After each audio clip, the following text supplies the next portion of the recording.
नमस्कार बच्चों। आज मैं आपके समक्ष ग्राम श्री कविता का पार्ट 2 लेकर उपस्थित हुई हूँ। बच्चों, हमने अपनी पहली वीडियो में 3 पद पढ़े थे। तीन पैराग्राफ हम लोगों ने 3 पैराग्राफ का भावार्थ आशय पढ़ा था। आज हम चौथे पैराग्राफ पर आ रहे हैं, उसका आशय पढ़ेंगे। उम्मीद है आपको तीनों पैराग्राफ समझ में आ गए होंगे। तो बच्चों, चौथा पैराग्राफ देखिए। अब रजत स्वर्ण मंजरियों से लद गई आम्र तरु की डाली, झर रहे ढाक पीपल के दल, हो उठी कोकिला मत वाली, महके कटहल मुकुलित जामुन, जंगल में झरबेरी झूली, फूले आड़ू नींबू दाड़िम, आलू गोभी बैंगन मूली। बच्चों, इसके शब्दार्थ देख लें पहले। रजत चांदी, स्वर्ण सोना, मंजरी आम का बौर, आम्र आम, तरु वृक्ष, झर गिरा झरना गिरना, दल पत्ता, कोकिला कोयल, मतवाली मदहोश, मुकुलित अध खिला, दाड़िम अनार। बच्चों, इन पंक्तियों में कवि ने गांव के प्राकृतिक सौंदर्य का वर्णन करते हुए कहा है कि अब रजत स्वर्ण मंजरियों से लद गई आम्र तरु की डाली।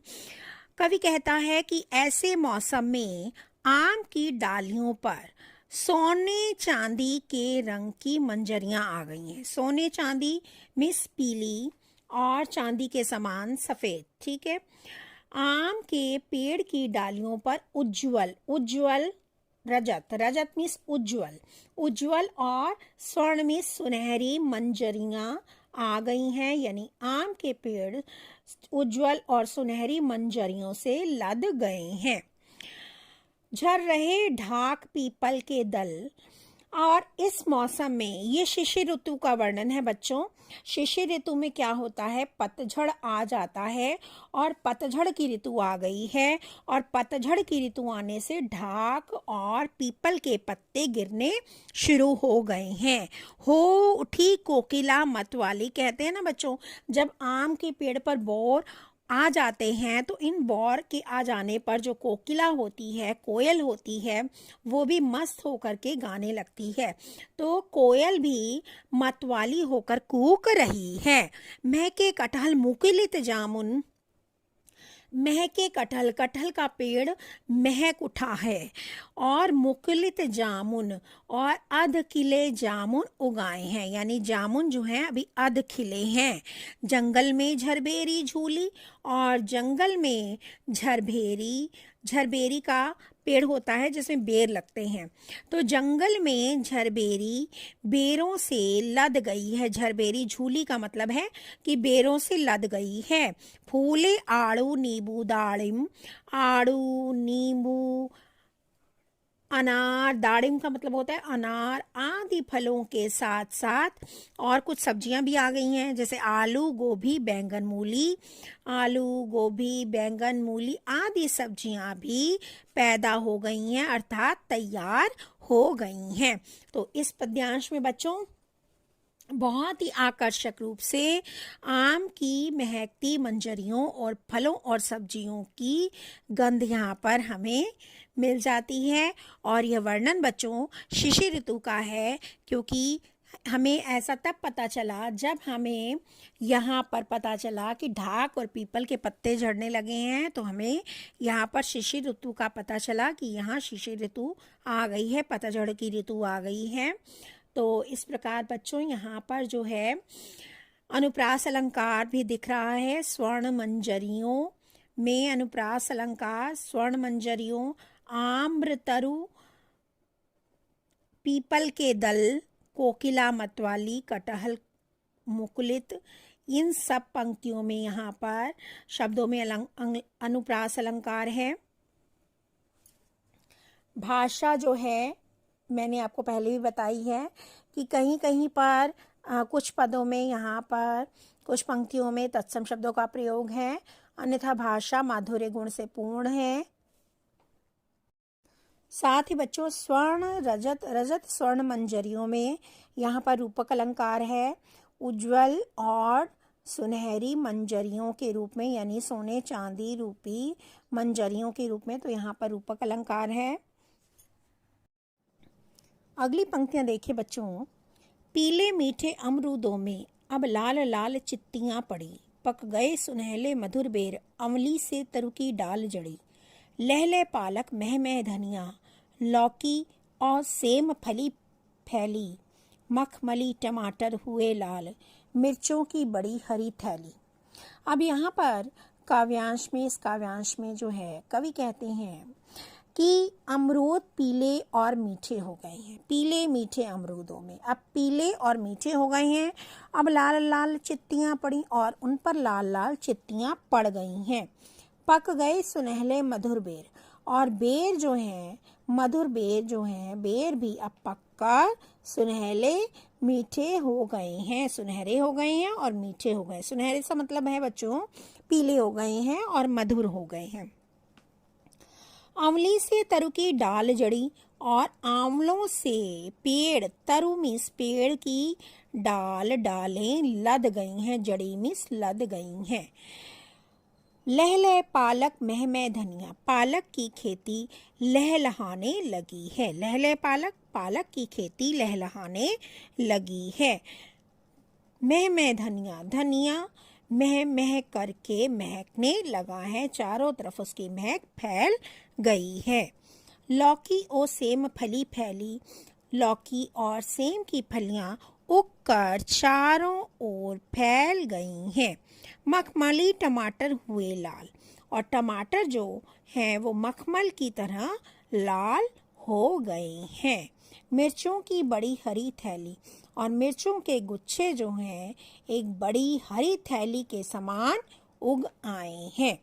तो इसमें बच्चों फलों और सब्जियों का बहुत ही प्राकृतिक रूप में, स्वाभाविक रूप में और सुंदर चित्रण कवि ने किया है। और भाषा कोमल है, मधुर है, प्रवाहमयी भाषा का प्रयोग है। अनुप्रास अलंकार देखिए बच्चों। फली फैली में अनुप्रास अलंकार है, मधुर बेर में भी अनुप्रास अलंकार है।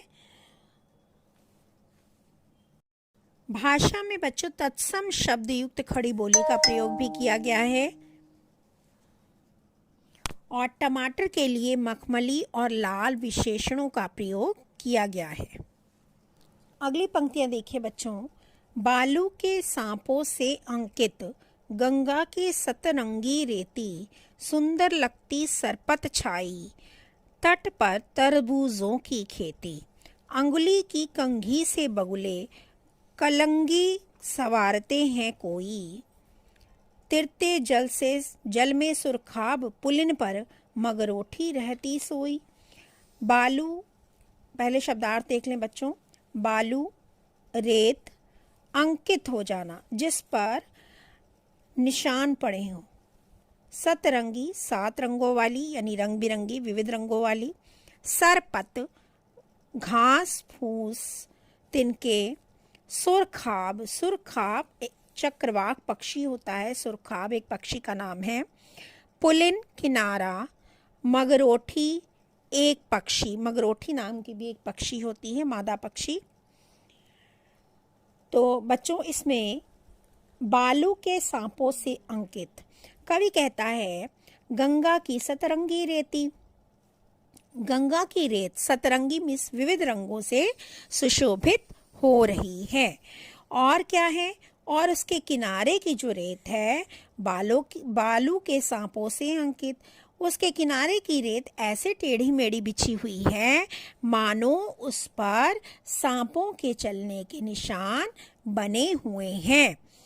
गंगा की रेत विविध रंगों की प्रतीत हो रही है, विविध रंगों से सुशोभित हो रही है, लेकिन जो उसके किनारे की रेत है ऐसी टेढ़ी मेढ़ी है कि मानो उस पर सांपों के चलने के निशान बने हों। सुंदर लगती सरपत छाई, तट पर तरबूजों की खेती और गंगा के किनारे सरपत, सरपत मीन्स घास और तिनकों का ढेर लगा हुआ है।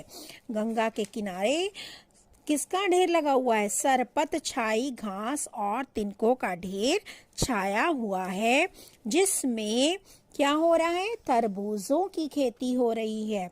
किसकी खेती हो रही है? तरबूजों की खेती हो रही है।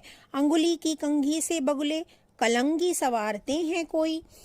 आसपास जो हैं उसी गंगा के किनारे बगुले विहार कर रहे हैं, घूम रहे हैं और क्या कर रहे हैं? साथ में अपनी अंगुलियों को कलंगी पर इस तरह फेर रहे हैं कि मानो वे कंघी कर रहे हों। अपनी अंगुलियों को कलंगी पर, अंगुली की कंघी अपनी अंगुलियों को इस तरह से कलंगी पर फेर रहे हैं, अर्थात अपनी उंगलियों से इस तरह कलंगी सवार रहे हैं मानो वे कंघी कर रहे हों। तिरते जल में सुरखाब पुलिन पर, पुलिन मीन्स किनारे पर, और किनारे पर ही क्या है? चक्रवाक पक्षी जो हैं बहते हुए जल में तिरते तैर रहे हैं। और पुलिन पर, किनारे पर मगरोठी, मगरोठी मादा पक्षी सोई हुई है। तो बच्चों इसमें देखिए, तट पर तरबूज, ये यहाँ पर अनुप्रास अलंकार है, तवर्ण की आवृत्ति हुई है। पुलिन पर, इसमें बच्चों अनुप्रास अलंकार है। और बालू के सांप और अंगुली की कंघी में रूपक अलंकार है। इसके पश्चात बालू के सांपों से में उपमा अलंकार भी है। जब हम बोलेंगे बालू के सांपों से तो ये उपमा अलंकार है, और बालू के सांपों, बालू के सांप और अंगुली की कंघी में आपका रूपक अलंकार है। भाषा आपकी तत्सम शब्दों से युक्त खड़ी बोली, साथ ही इसमें माधुर्य गुण है और प्रवाहमयी भाषा का प्रयोग कवि ने किया है। अंतिम पंक्तियां देखिए बच्चों। हसमुख हरियाली हिम आतप, सुख से अलसाए से सोए, भीगी अंधियाली में निश की, तारक स्वप्नों में से खोए, मरकत डिब्बे सा खुला ग्राम, जिस पर नीलम नभ आच्छादन, निरुपम हिमांत से स्निग्ध शांत, निज शोभा से हरता जनमन। बच्चों ये पंक्ति अंडरलाइन कर लीजिए, निज शोभा से हरता जनमन, क्योंकि ये पंक्ति आशय स्पष्ट करने के लिए प्रायः पूछी जाती है। तो सबसे पहले शब्दार्थ देखिए। हसमुख हंसती हुई, हिम आतप सर्दी की धूप, अलसाए आलस्य से भरे हुए, अंधियाली अंधेरा, निशी रात, तारक तारे, मरकत, मरकत एक रत्न का नाम है जिसे पन्ना बोलते हैं, नीलम नीले रंग का कीमती पत्थर, नभ आकाश, आच्छादन छाना, निरुपम जिसकी उपमा ना दी जा सके, अद्भुत अनोखा, हिमांत हिम का अंत अर्थात सर्दी की समाप्ति, स्निग्ध कोमल स्नेह से भरा हुआ, हरता हर लेना छीन लेना, जन मीन्स लोग। अब कवि यहाँ पर बताते हैं कि गांव की हरियाली कैसी है, हसमुख है। गांव की हरियाली सूर्य की धूप के कारण, हिम आतप, आतप मीन्स धूप, सूर्य की धूप के कारण हसमुख हंसती हुई सी प्रतीत होती है। गांव की जो हरियाली है सूर्य की धूप पड़ने के कारण हंसती हुई सी प्रतीत होती है।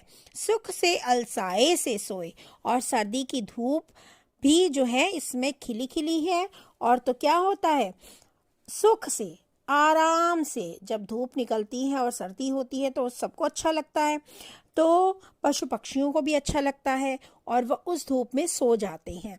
तो ऐसा प्रतीत होता है, जो दो पक्षियों के नाम अभी बताए थे मैंने पहली पंक्तियों में, इससे पहले वाली पंक्तियों में, चक्रवाक पक्षी और मगरोटी, दोनों क्या हैं, सुख से आलस के साथ सुखपूर्वक सोए हुए हैं।